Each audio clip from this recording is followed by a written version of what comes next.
To the Middle East Report. In this programme today, we'll be asking why are so many Arab states reaching out to Israel for peace at this time?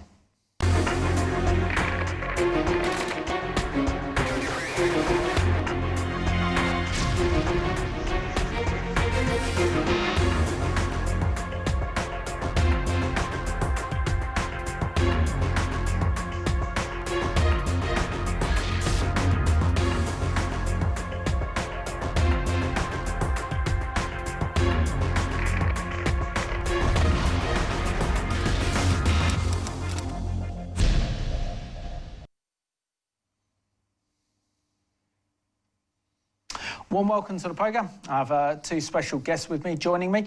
I have Stephen Winston from the Zionist Federation, together with Robin Benson, and we'll be discussing the outbreak of peace that's happening in the Middle East, as we saw last week with the signing of the Abraham Accords with Israel, the United Arab Emirates and Bahrain. Firstly, Stephen, thank you so much for being on the programme, especially considering it's the Jewish high holidays. So on behalf of myself and our viewers as well, we'd like to wish you and your family a wonderful Jewish New Year, so Shana Tova. And it's always a pleasure to be here. How has Rosh Hashanah been this year, considering that we've been in COVID-19? And my heart goes out to the Israelis because they only had 4 hours to get ready for one of the biggest Jewish festivals before facing a kind of 4-week lockdown. Yeah. Look, for Israel, it's been particularly hard because of the reasons you've just said. And here, from personal experience, it just got me thinking when Friday came and we all sat down to have a meal, looking around the table, it was quite empty because of the rule of 6, and usually we've got up to sort of 15, 16 people around a table. Synagogue was very different. The services were quite limited this year in my local synagogue. It's on Passover, one of the things that we say is, why is this night different from all other nights? And couldn't help but sit around the table on Rosh Hashanah and think, this is so different from all other Rosh Hashanahs.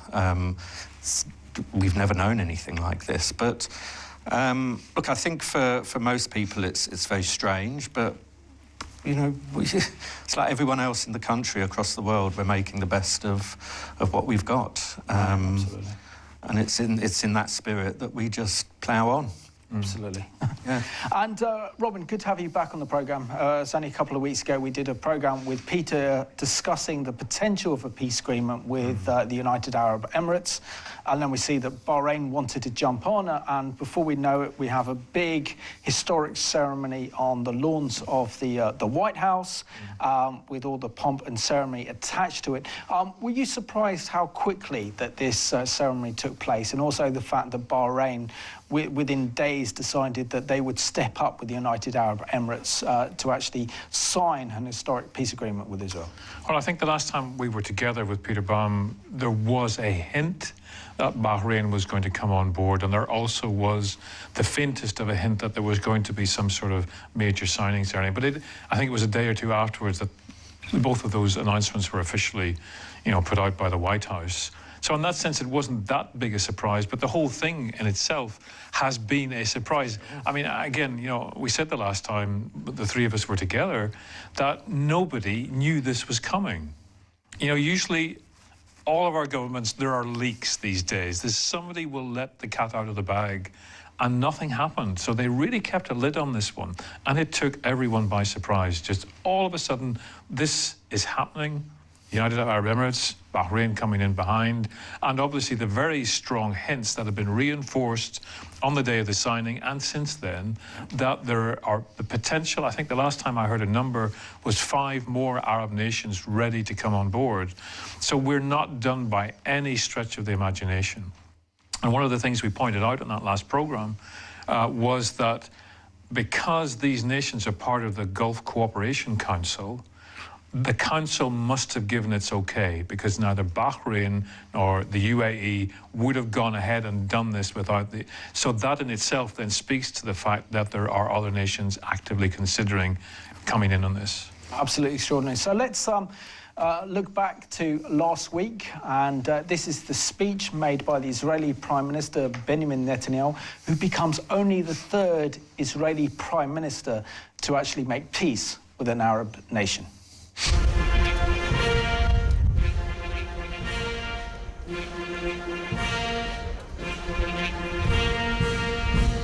Ladies and gentlemen, the President of the United States, accompanied by the Prime Minister of the State of Israel, His Highness, the Minister of Foreign Affairs and International Cooperation of the United Arab Emirates, and the Minister of the Foreign Affairs of the Kingdom of Bahrain.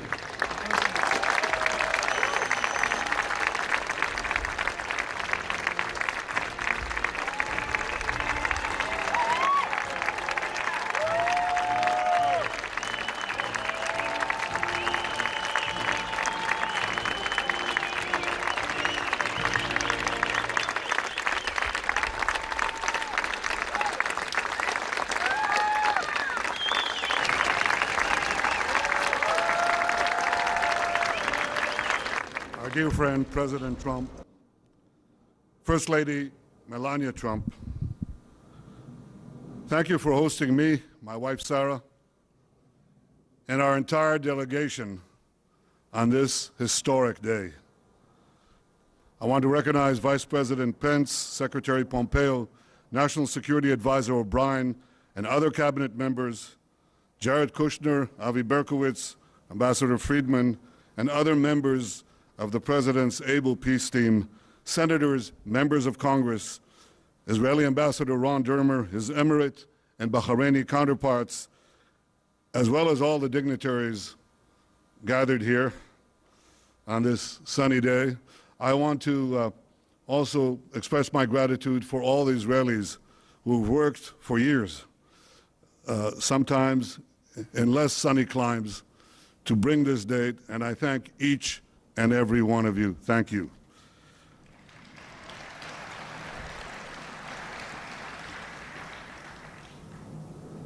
Ladies and gentlemen, Mr. President, this day is a pivot of history. It heralds a new dawn of peace. For thousands of years, the Jewish people have prayed for peace. For decades, the Jewish state has prayed for peace. And this is why today we're filled with such profound gratitude. I am grateful to you, President Trump, for your decisive leadership. You have unequivocally stood by Israel's side. You have boldly confronted the tyrants of Tehran. You've proposed a realistic vision for peace between Israel and the Palestinians. And you have successfully brokered the historic peace that we are signing today, a peace that has broad support in Israel, in America, in the Middle East, indeed in the entire world.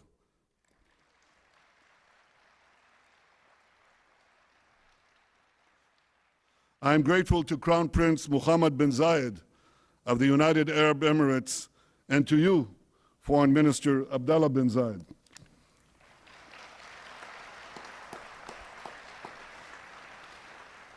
I thank you both for your wise leadership and for working with the United States and Israel to expand the circle of peace. I am grateful to King Hamad of Bahrain and to you, Foreign Minister Abdul Latif Al-Zayani, for joining us in bringing hope to all the children of Abraham.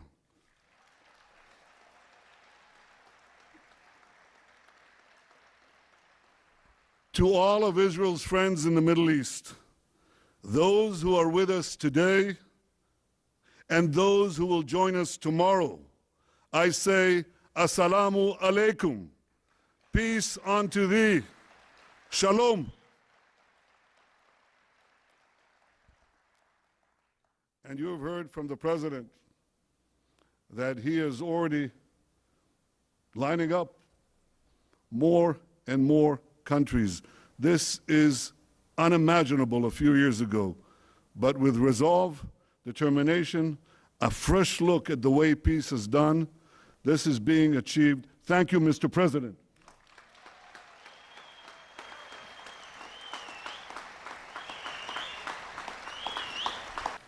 Ladies and gentlemen, the people of Israel well know the price of war. I know the price of war. I was wounded in battle. A fellow soldier, a very close friend of mine, died in my arms.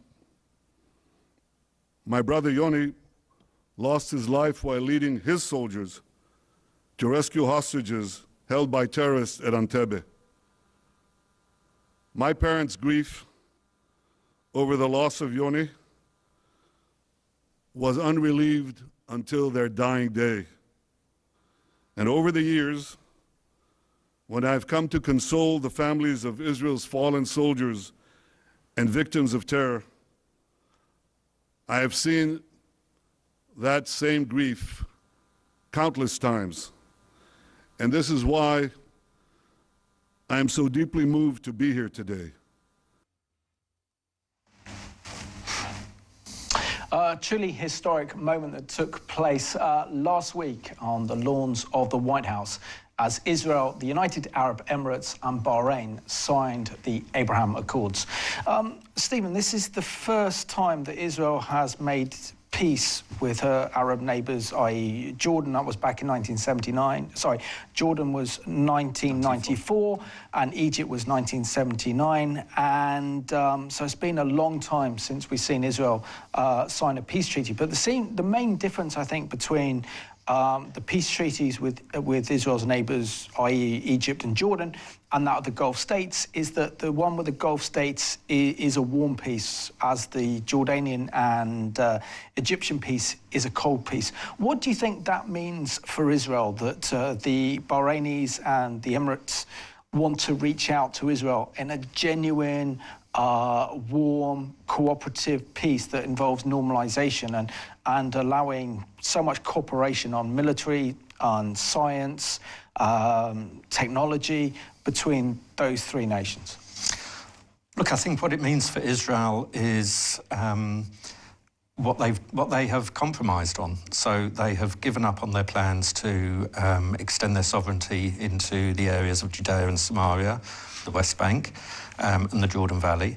And that's a big compromise for them. But once again, Israel have shown that they are willing and able to compromise for peace. Again, you've mentioned the difference between the sort of the feel of the peace between Israel and Jordan and Egypt, and Israel and the United Arab Emirates and Bahrain. Jordan and Egypt were, of course, in active combat with Israel. They were, directly in battle over several decades from Israel's inception as a re-established Jewish state. But Israel have never been in conflict, in armed conflict with the UAE or Bahrain. And in fact, over the past few years, there have been more and more signs of rapprochement between Israel and particularly the UAE and Bahrain. So whilst it was, of course, a great surprise to the world, kind of like something out of nowhere, once the initial surprise came, once you kind of pondered on it, the signs had been there. And I think for Israel, the spirit of the peace that the United Arab Emirates are clearly wanting, together with Bahrain, who are talking about peace and coexistence and collaboration and coordination and coexistence across the field, from science to technology, religion, the acknowledgement of all mankind are equal, regardless of religion and faith. I think is just remarkable. And one thing that struck me recently was, we hear of the incitement in the Palestinian education system, and recently the organisation in Israel, Impact SE, who study curriculums from across the world for signs of extremism, they undertook a study of the Emirati school curriculum, and it was just inspirational, their report on what they found. teaching of morality and peace, recognition of the other, just across the board, you know, teaching for peace. And we can only hope that one day that will be the path that the Palestinian leadership take. But it's very inspiring. Absolutely.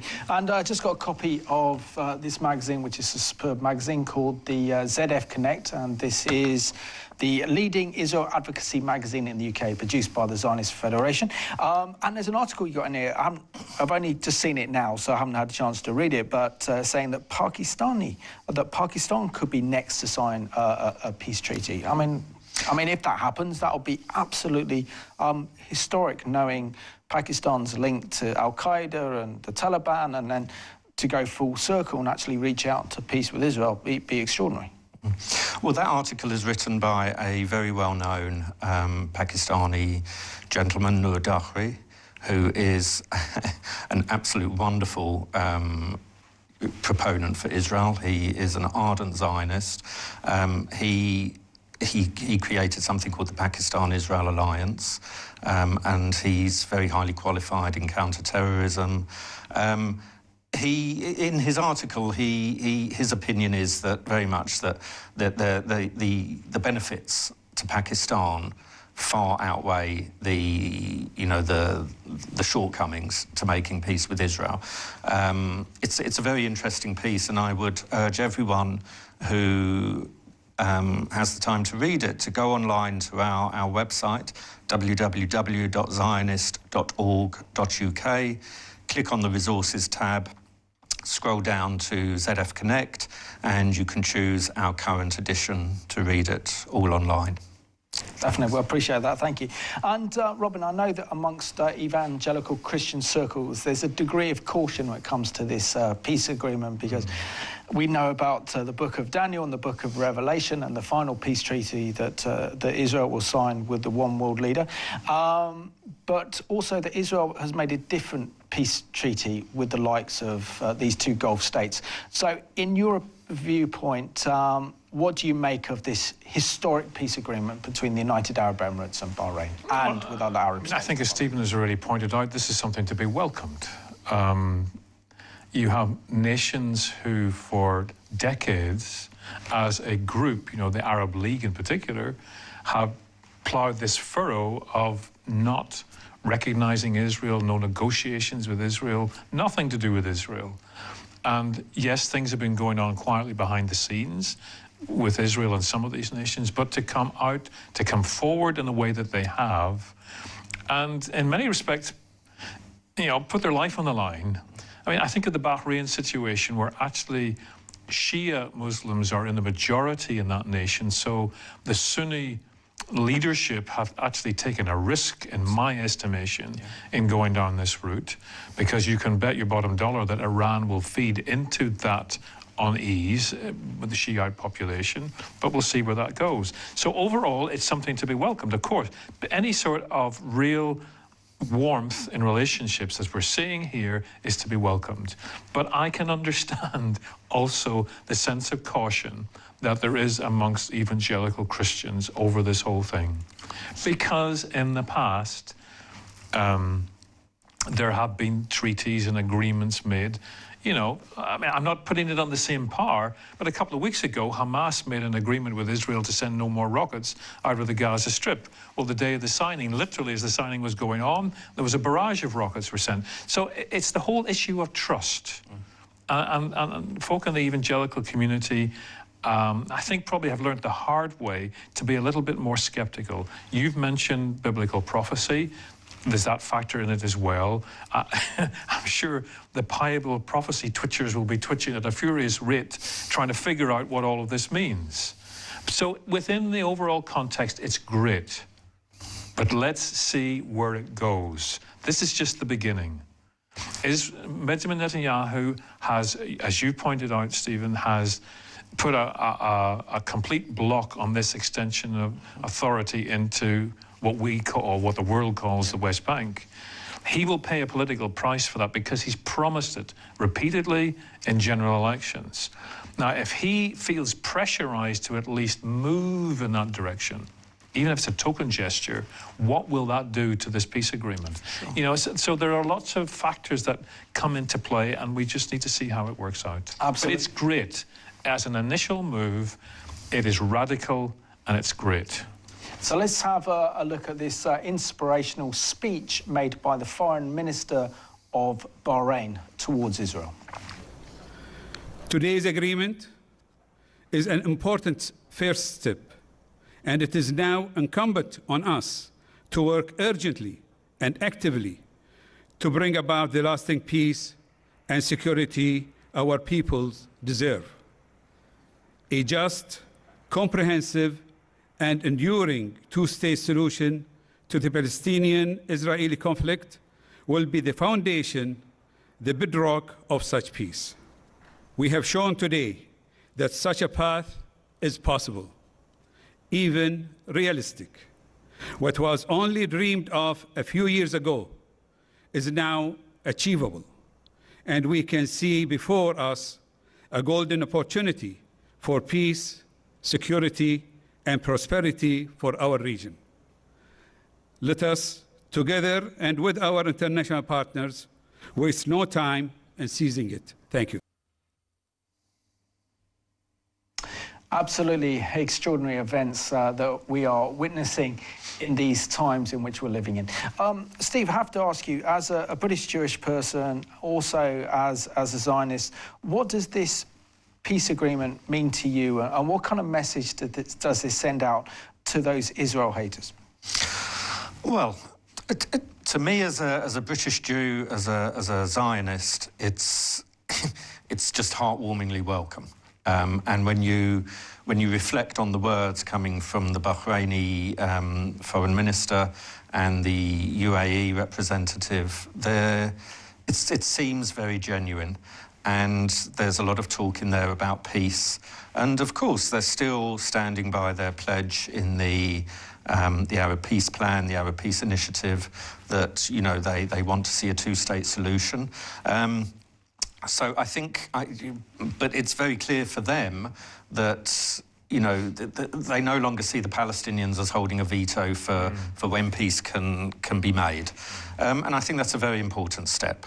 And it moves things along. It stops the traffic jam, so to speak, and it moves things forward. So now, for the Israel haters, for those who stand against Israel at any and every opportunity, it should be interesting. We'll probably see, you know, demonstrations, as we do all the time. Whatever they can demonstrate against, they will demonstrate against, and they'll probably now start standing there with, you know, their anti-Bahraini chants, their anti-UAE chants.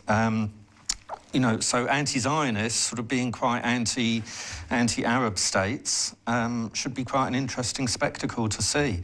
But again, for the Israel haters, it's very clearly something that is not welcome in their world.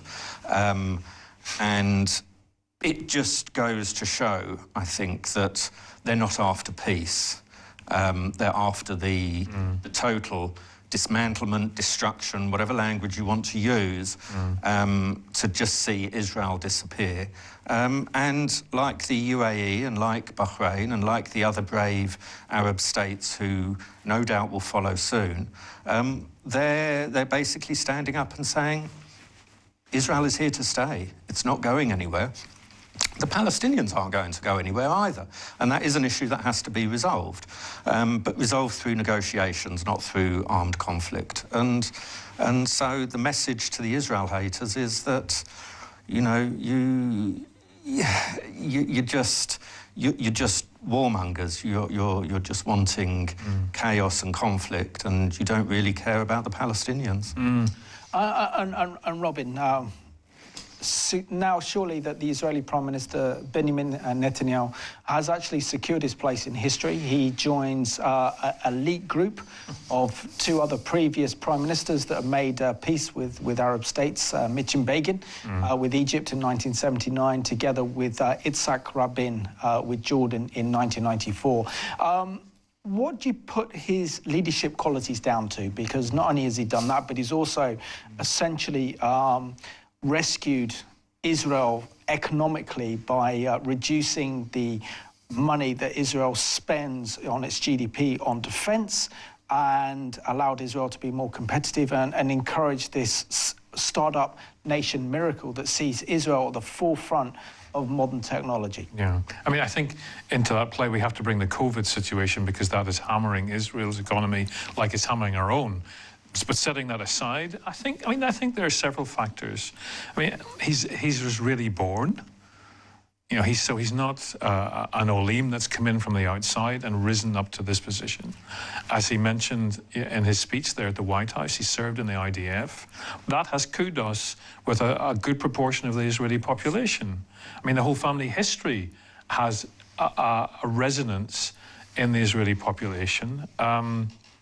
He, therefore, because of that, he understands the security needs that the nation has. He's aware of it.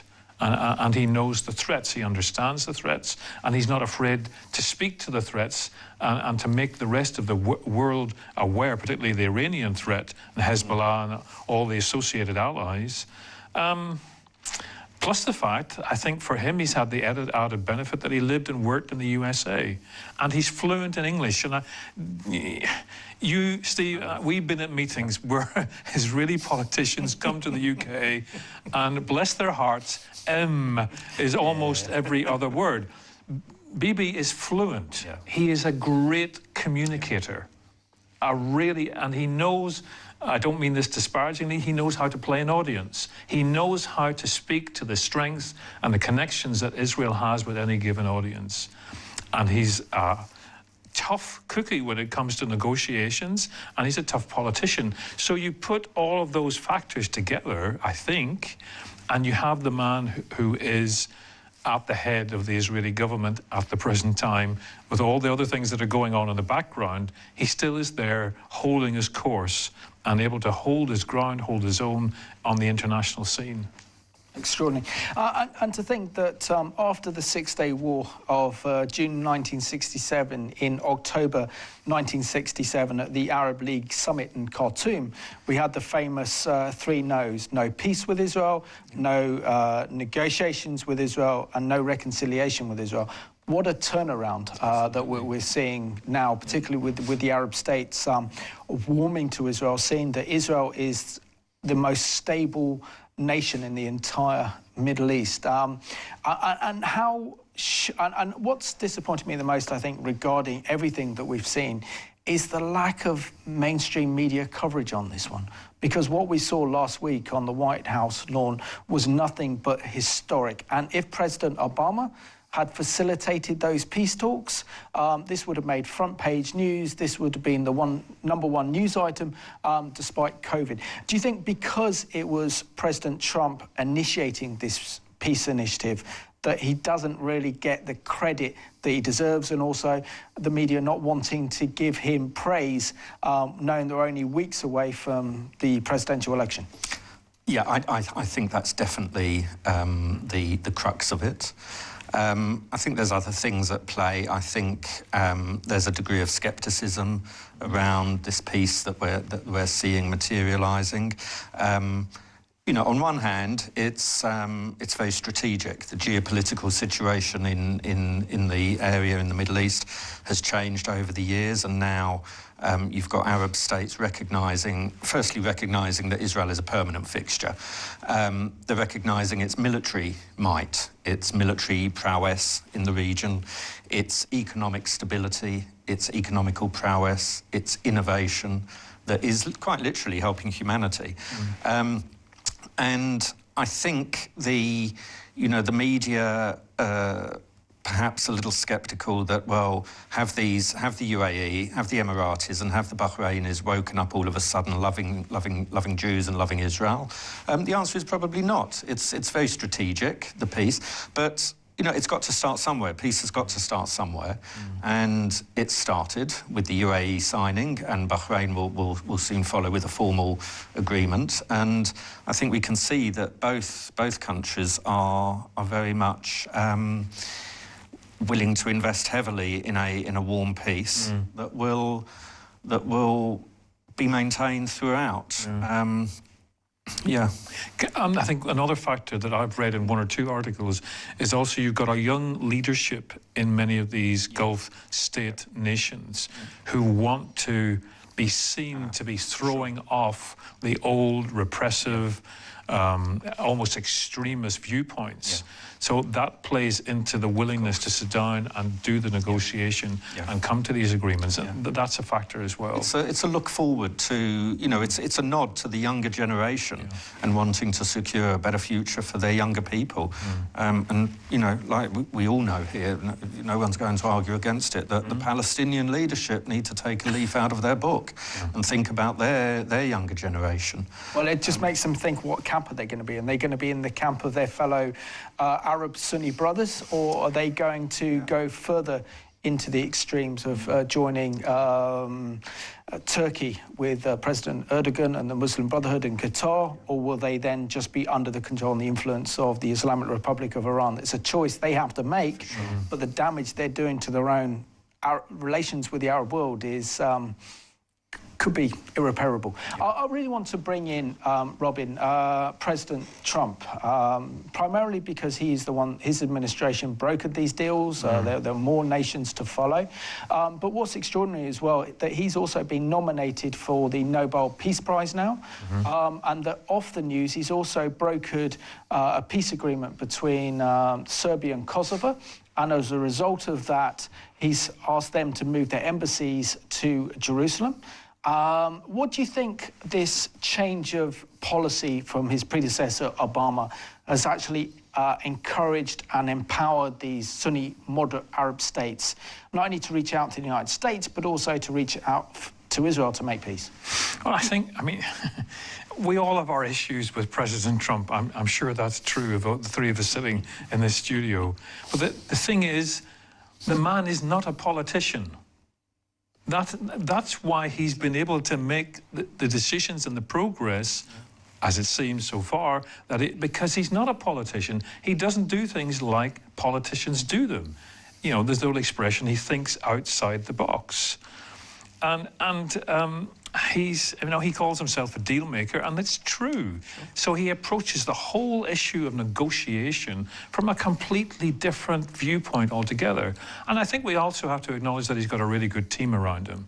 You know, he's got his son-in-law, Jared Kushner, Jason Greenblatt, you know, was one of the chief negotiators. You've got Mike Pompeo, the Secretary of State. These are all men who have certainly been part of this situation, Jared Kushner in particular. So you put all of that together and you have someone who's actually been able to do something that several American administrations have tried to do and utterly failed, you know, in the last decades. And I think whatever else we, you know, struggle with him, he needs to be commended for getting us to this point. And I see no problem with him getting the Nobel Peace Prize. He's certainly done more to earn it than his predecessor ever did, because he got one without doing anything. He got it for not being President George W. Bush, as we remember. Let's have a look at Mike Pompeo, the US Secretary of State, talking about this historic peace treaty with Israel, the United Arabs and Bahrain. For decades, this town's foreign policy with respect to the Middle East gave the Palestinians a veto right, said that they could act in a way that prevented any Arab nation from engaging with the most important democracy in the Middle East, whether that's commercial, security, relationships, all the ways that nations interact. We took a different view. We laid out a vision for peace that had another element, which was the deep recognition that the primary destabilizing force in the Middle East was not the conflict between Israel and the Palestinians, but was rather the threat posed by the extraterritorial ambitions of the clerical regime in Iran. So we flipped what the previous administration was doing on its head. We identified Iran as the strategic threat to the United States of America and began to lay out a set of policies that would deliver security for the American people. We are now delivering a set of outcomes that will reduce the cost in blood from our American servicemen and women, in treasure from the American taxpayer, and risk to the United States of America. So what we'll see today at the White House is a set of countries who came to the same conclusion that we did about what was in their best sovereign national interest to recognize the state of Israel, to normalize relationships with them, and build out security relationships around that. I think this recognizes the reality that the Gulf states have all recognized. It shouldn't go without notice. Not only have these nations chosen to recognize Israel, but when the Gulf states all got together and the Palestinians demanded that there be a statement denouncing what took place, that did not occur. Frankly, the only two countries that have vehemently denounced this were Iran and Turkey. And so, yes, there is a big shift in how these alliances are set. The previous administration took an Iran-centric focus, funneled hundreds of millions of dollars to the Islamic Republic of Iran to enable them to underwrite Hezbollah, the Shia militias in Iraq, to undermine Lebanese and Iraqi sovereignty and stability, created chaos inside of Syria. This administration has taken a fundamentally different approach to creating an opportunity for increased stability in the Middle East and less risk to America. We should take the Iranians' word for what they think about these set of agreements. They think this fundamentally is a detriment to their security. They have made accusations about their Muslim brothers that are outrageous about that. And it has frankly shown the true anti-Semitic nature of the regime in Iran as well.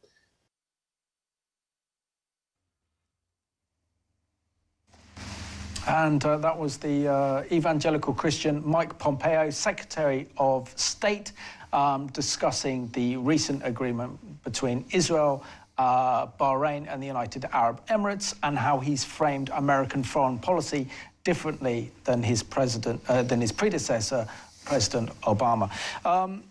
Stephen, according to my notes here, there was a very good article written in the Financial Times at the weekend under the heading, US and the Middle East, strong men contemplate post-Trump era. And it essentially said that, the article said that the first foreign visit by President Trump in May of 2017 was first to Saudi Arabia and then to Israel, in which he said that Iran was in the crosshairs of the administration, that he backed America's traditional allies in the Middle East instead of President Obama's foreign policy towards the region, which was to empower the Iranian regime. And it looks like that policy track has paid dividends. Also, I think a key component to this as well is that certainly since the last war in Iraq in 2003, that America is no longer dependent upon Middle East oil, and this is why there's less need for American military confrontation in the region. But in terms of your perspective, what do you analyse in terms of America's approach, or the approach that President Trump has taken towards the Middle East, knowing how complicated the region is? Look, I'm not a politician. I'm not a global expert on politics. But from my perspective, I think President Trump took a very logical approach. He very quickly made clear that he holds in his crosshairs Iran as the major threat in the Middle East, over and above the Israel-Palestinian conflict. So identifying Iran as the major threat in the Middle East. So he's turned to Saudi Arabia. I think as part of his first visit there, he kind of made it quite clear that he wasn't going to focus for now on the human rights issues in these countries, but very much steering towards forming an alliance of Arab states, Gulf Arab states and other Arab states to form an alliance against Iran, to wind back what was widely perceived as damage done by former President Obama. Saudi Arabia, there's been talk in the news of, will Saudi Arabia be next, or will Saudi Arabia soon reach out to formalise relations with Israel? Well, look, they've acknowledged, and they've been quite public in praising the United Arab Emirates and Bahrain in formalising relations. My personal feeling is that they're not quite ready yet, and I think that there's the roots of that is that they were the main authors of the Arab Peace Initiative, and so they don't want to be seen to sort of be putting that aside right now. Things might change. You've got King Salman who's still very much a power figure in the kingdom. But then you've got his son, the Crown Prince, Mohammed bin Salman, who I think if he were left to his own devices, he would very much look for a way to make peace with Israel sooner, to formalise something with Israel sooner rather than later. Yeah. But, you know, it remains to be seen what will happen. But they've opened up their skies to Israeli flights. Incredible. So there's gestures there that show that they're not against it, but that perhaps they need a bit more time. And to think that, Robin, that the United Arab Emirates, Bahrain, the Gulf states, Saudi Arabia are actually petrified by the prospect of Joe Biden winning the presidential elections in November, that they've decided to act now. I mean, what does this say about the United Arab Emirates, that the main reason they chose to do it now was to give President Trump a big election boost, to hope to try to show the world, and particularly to Americans, that he's a statesman and he's managed to make peace in the Middle East, where very few presidents have actually been able to do it. Only Bill Clinton and Jimmy Carter have actually been able to broker peace between Israel and our neighbours. Yeah. I mean, as Steve has already pointed out, these Gulf states are Sunni, by and large. And so they are, I think the right word is terrified of Iran. They see Iran as a real threat. Iran wanting to extend its influence right throughout the whole of the Gulf area. I mean, obviously, you've got Turkey now coming in on the scene as well. So it'll be interesting to see how those two play out against each other. And so they have recognized, you know, as we've already said, that Israel actually is a plus for them, because Israel then brings in the US. Not that they haven't had a racial relationship with the US already, but it just strengthens the relationship. And as far as the potential for the Democrats putting Joe Biden and Kamala Harris, I think, yes, into the White House in November, I think, again, it probably terrifies them, because they see Democrat policy, at least as far as it's been explained so far, moving back to a pro-Iranian stance, trying to resurrect, you know, this nuclear agreement that President Trump has pulled out of, and everything that's sort of connected to that. So I think it's totally understandable that they have decided to come forward at this particular point with others in the background moving in the same direction, because they want to be seen to be reinforcing President Trump's position as a world statesman, in the hope that will gain more votes. And I think we have to be honest and say that part of the way that this has all been arranged at this point in time is to help Donald Trump in his re-election campaign. And let's, you know, so what? Fine. If it does, okay. I mean, let's not make more of it than it actually is. That's part and parcel of what's happening. When we've heard leaders of the United Arab Emirates speak about this Abraham Accord between Israel, the United Arab Emirates, and also the Bahrainis, they talk about what Israel had to do was to take off the table the Israeli government's plans to extend Israeli sovereignty into Judea and Samaria, which is the biblical heartland of Israel. It represents 30% of the entire area of Judea and Samaria, the rest of it being controlled by the Palestinian Authority, including the Jordan Valley. Is that worth a price? Is that price worth paying for peace? Look, again, that's a big question, Simon. Shouldn't expect anything less on this programme. You know, I can offer an opinion. I think it was the right move to make. This year has been dominated, you know, for Zionists and for anti-Zionists. The year was dominated by talks of, you know, this proposed move of extending its sovereignty. Some people say annexation. We prefer the term extending of sovereignty to those areas. And, you know, let's face it, the global reaction from world leaders was negative. From our own government, which, you know, we've got quite a pro-Israel government at the moment. But again, they were very against it. And plenty of people, like everything in Israel, there were plenty of Israelis who were against it and plenty of Israelis who were for it, you know, as we know. I think that, like Robin just said, that the timing of all of this is very...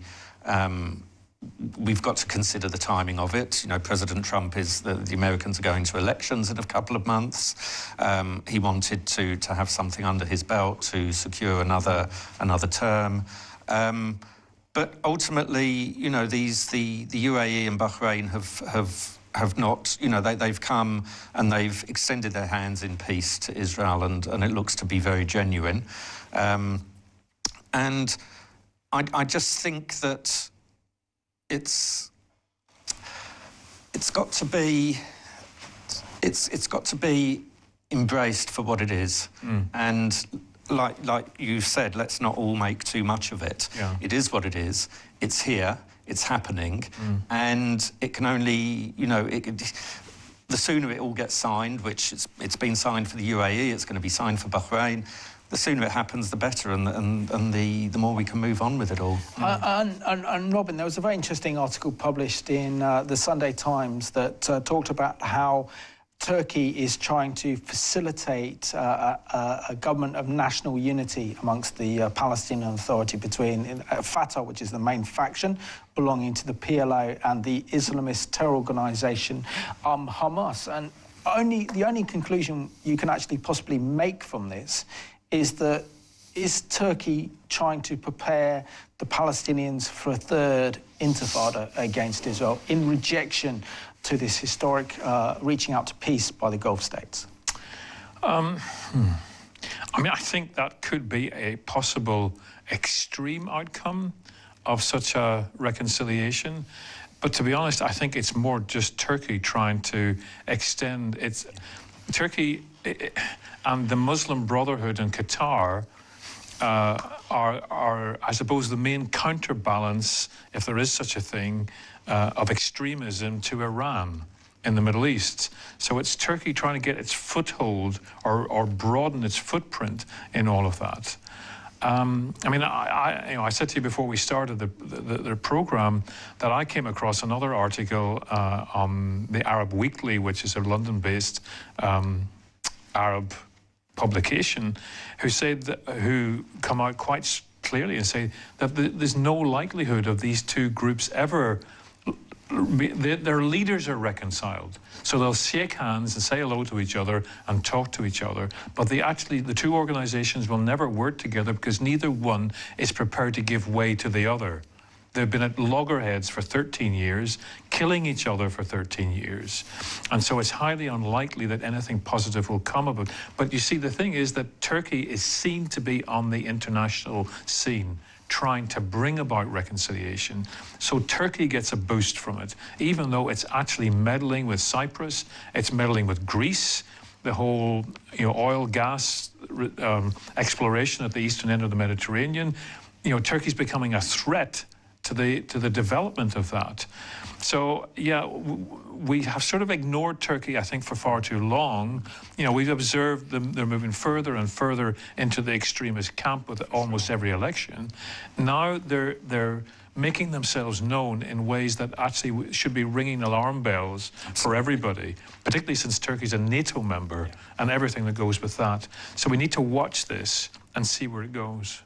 And I have to ask you, Stephen, there's talk in Washington that Kuwait could be the next country that reaches out to Israel and makes peace with Israel. But I don't want to take a position regarding party politics, but clearly if the Democrats win the presidential elections in November, then all this movement towards peace we're seeing in the Middle East will just fall apart, won't it? Or do you think that the Arab states would rally behind Israel even stronger as a Democrat presidency would reach out to the Islamic Republic of Iran and also empower the Palestinians as well and empower the extreme nations within the Middle East? Look, I think, just as a perspective from me, a layperson in American politics and global politics, I think that if the Democrats get in, then the threat of Iran and the fear of the threat of Iran is such a real threat to, you know, the more moderate Arab states, the Gulf states, Saudi Arabia, Kuwait, etc. I think that they would perhaps feel that they need to come out more in support of Israel and to reach out to Israel and strengthen that alliance that President Trump is already, you know, has already started making.